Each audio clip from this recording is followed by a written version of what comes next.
to an overtime of the Rick and Danny show. I think we need to start at the, it was a sad ending for my spunky little Miami Heat team, but they certainly took care of a lot of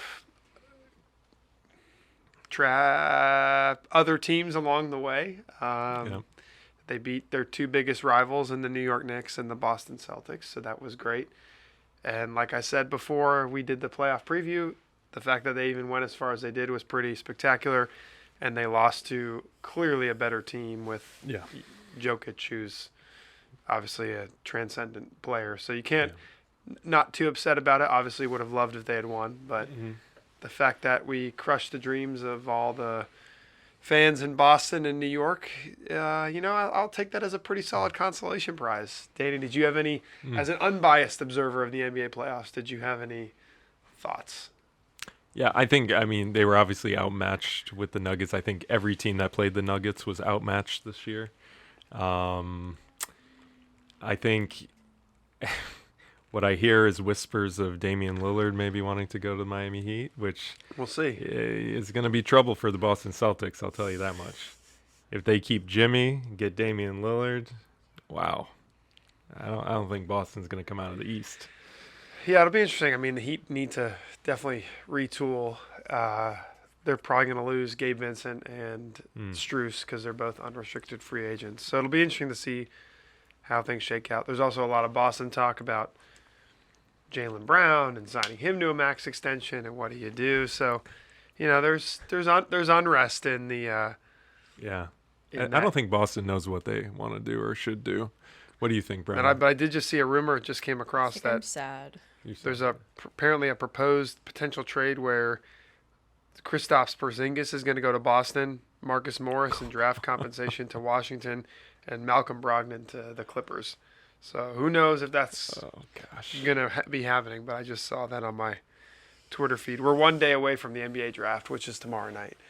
So there's going to probably be some trades that are happen in real time. Well, that doesn't make your team any better there, Brenna. I'm not going to say that the last couple of weeks of my life have been the worst in Boston sports, but how are the Red Sox? I actually don't know. How are the Red Sox doing right now? I don't know.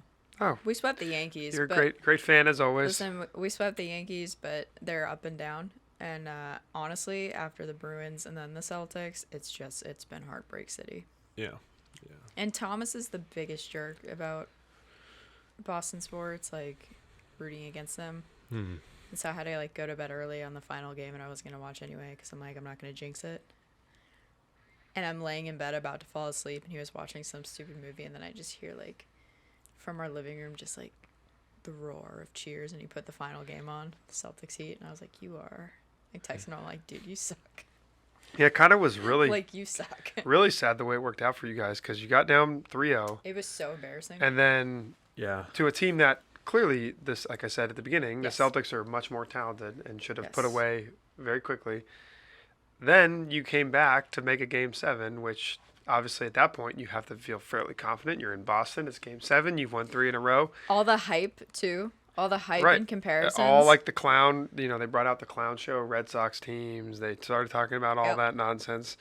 And it made it even that much sweeter when the Heat just put the curb stomp to them in Game 7. Yep. So, it kind of worked out great. And then the round before, beating the Knicks and the New York delusional fans who,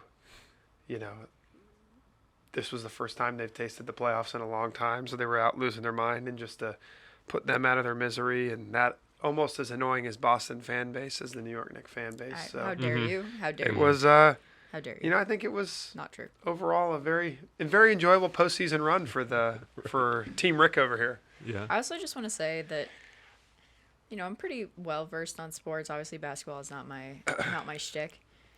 And never in my life have I picked a matchup based on the name. But I truly picked Boston Nuggets because they're called the Nuggets, and I found that hilarious. And I just want to say, while I did pick Boston to win it all, I did pick the Nuggets being in the finals purely because the name was funny. So I mean, it's I feel not like that counts for something. No, because they were the number one seed That and counts had. for something. They were the number one seed in the West. Rick? It's the number one seed in the West. And who you we picked the favorites. Suns, I think, both of us or something like that. You both, yeah. Did I pick the Suns? Hold on, I wrote it down. But we got a little caught up in the historical kind of Nuggets were always a regular season team that never could make a run in the playoffs. And they also kind of tanked the last month of the season too. Yeah. So there's a lot of. So Rick was Bucks Warriors with the Bucks winning. Great. That's not a bad prediction. Great call. Not a bad And prediction. Danny was Bucks Suns with the Suns winning. Yeah. And again, I picked the Nuggets. So, I mean, with the C's winning, which obviously we don't need to talk about again. The first Again, 2 you picked the minutes. number one seed in the West. Rick, it's not that. Just let me have It's not this. like you Just picked. let me have this. If you had picked the Heat Nuggets, you- then I'm I not would have been asking for a impressed. lot. Are you gonna pick the same matchup next year? Probably. Just because it's what Boston I do. Nuggets. Sounds about right. Yeah, So? sounds right. Sorry, but I'm not sorry. No. No one asked you to be sorry. Okay. You're just talking to yourself now. Just trying to justify.